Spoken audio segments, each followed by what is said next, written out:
Some people only buy the most expensive products, also very true. Here's kind of packaging and bundling, offer basic and deluxe versions. And just a couple things here you can see. If you have the mind map, obviously go through it. If not, you can see here, pause the video if you want and read all that stuff. But let's move on to number 3. I'll just click on it there. Increase the frequency of repurchase. And this is basically obviously selling to customers again and again. And let's go in and find some things there. That's why you want to build a customer list, obviously. And again, keep this in mind. You can tell this to potential clients or clients you have already. Customer touches, that's one of them, huh? So let's go into there. Basically, you want to get clients sending things. Of course, they need to build a list first. If they're not doing that, slap them and then get them to start building one. And because when you have the list, you can communicate with them. And you should communicate at least once a month, bare minimum, probably more, but minimum once a month, so 12 times a year. And here's some ideas here. Holiday promotions. Here's a bunch of holidays. Here's, almost probably close to a dozen already. Birthdays, anniversaries, when you have new product or service, overstock items, monthly newsletters. You have email you can keep in touch with. Of course, there's autoresponders, so it's kind of hands off once you get it set up. You can do polls and surveys, and basically when you're doing all this, you want to offer them something else to buy, another irresistible offer. And here's the obvious topic we want to go into: selling to past customers. This is where the hidden money is found in a business. This is why you sell to past customers, because new customers are 5 times more expensive to sell to than a past customer. Which ironically, most businesses of the three ways to increase a business, most businesses focus on the first one, which is to get new customers, which every business needs to do, but they do it at the expense of ignoring their past customers, which is a huge no-no. It's really stupid, to be honest. So what you want to do is sell to past customers. You want to keep in constant contact with them, communicate at least 12 times a year minimum. A past client reactivation letter is one of my favorites. You can send it to a letter to dead customers. Dead customer meaning someone hasn't purchased in a while, and then basically make an irresistible offer for them to buy again.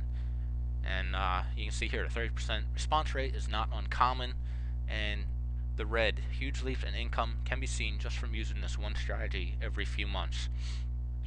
And that's very true. I mean, if a company is getting enough customers coming through the door, then there's enough, I guess this cycle, if you want to call it that, there's enough to do this every couple months, a past client reactivation letter, and make your clients a ton of money.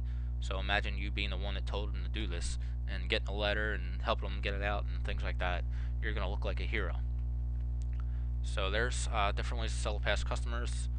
I'm not going to get into all this stuff. Let's see if there's anything else. Here's direct mail. This of course would come into effect on the first one, which is the getting customers and lead generation and things like that. So there's some ideas. Irresistible offer, that applies to all 3. Lifetime value, this one I guess would apply to all 3 too.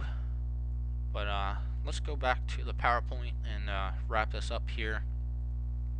So we just went over the 3 ways to grow a business. So the question might be, so which one do you focus on first? I kind of sort of hinted about it, but most businesses, actually I did say this part, most businesses focus only on the first one, which is getting more customers. And again, like I said before, problem is they're 5 times more expensive getting new customers than it is to upsell to past customers. Not upsell, I'm sorry, sell to past customers.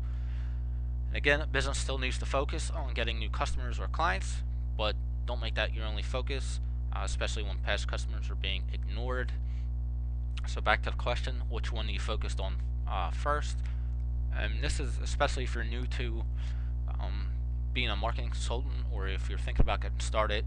This is probably a good way. A lot of people ask me, say they're I'm okay with doing all this stuff, but what happens when I actually get the client? I'm kind of fearful of what I can actually do to make them money and justify the money I'm charging them to do so. So this kind of answers your question. Most businesses, they're not using upsells. They're ignoring their past customers. They're doing stupid advertising. They're not using good headlines. They don't have clear call to actions, and the list just goes on and on. So here's what you can do. You can, and some of the stuff is blatantly obvious, but nobody's doing it. You keep doing what's already working. So when you're talking to your client and you're coming in, you need a game plan of how am I going to help them make money, make more money, and spend less and things like that. Well, if they got stuff that's already working, you keep doing that. Duh, right? You stop what isn't working. Obvious, I know, but trust me, people are doing stuff that's just draining money, and they just keep doing it every month, and um, it's just stupid. So number 3 here is make irresistible offers to past customers. That was basically what I was talking about. Different, sending them a promotion, not a promotion, but just kind of keeping in contact once a month minimum, and then past client reactivation letter that would fit in here, and then use the profits from selling to past customers to generate leads, which is obviously the leads are getting the new customers. I don't know why businesses only focus on getting customers and ignoring their past ones. One, again, it's the most expensive way, and I don't understand why they don't just sell to past customers, get a ton of money like a cash flow surge, and then take that money and then go after the new customers. I don't know why they don't do it, but most businesses, they just don't. I don't know why. And then finally here I have systematize and optimize everything, and I do mean everything. Like, let's say for example, when they're generating leads, you want to obviously test the ads, you want to test the call to action, the headline, the offer, and then when, say for instance, they have to call in, say someone answers the phone at the business, you want to test different scripts, how they answer it, their tone, the length of the script, things like that. And employees, you can train them to do things and optimize their process and all that. The list just goes on and on. So let's get into why growing a business is not as hard as you think. The power of compounding. Small changes equal big profits. Small improvements in a few key areas of a business create huge increases in profits thanks to the power of compounding. So let's take a look at that. And actually, let's go back to wrong folder here. Let's go back. This is the bonus map here. You're going to see I'm going to go over these two things here: generated cash flow surge, which I briefly just said a second ago, and then the law of compounding.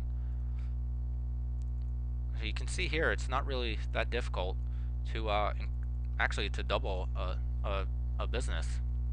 So you got the upsell, you got raised prices, which I talked about, selling to past customers, testing and tracking, and then the law of compounding. Back to that, small changes equals big profits.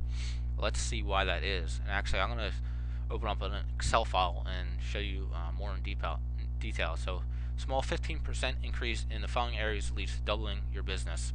And here are the 5 things: prices, better margins, sales per customer, lead conversion, and personal productivity. If you increase those 5 areas by only 15%, that leads to a 101% increase, which is obviously just a hair over, doubling your business, 101%. So let me show you not a real example, but just give you an example to what I mean, so you can actually see what I'm talking about, and just get a better understanding of this. Let's see where it is. This is more stuff that I guess you can say S&D to swipe and deploy.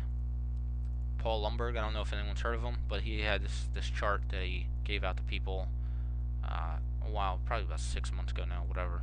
But basically, here you can see here. Let's keep a look on these numbers.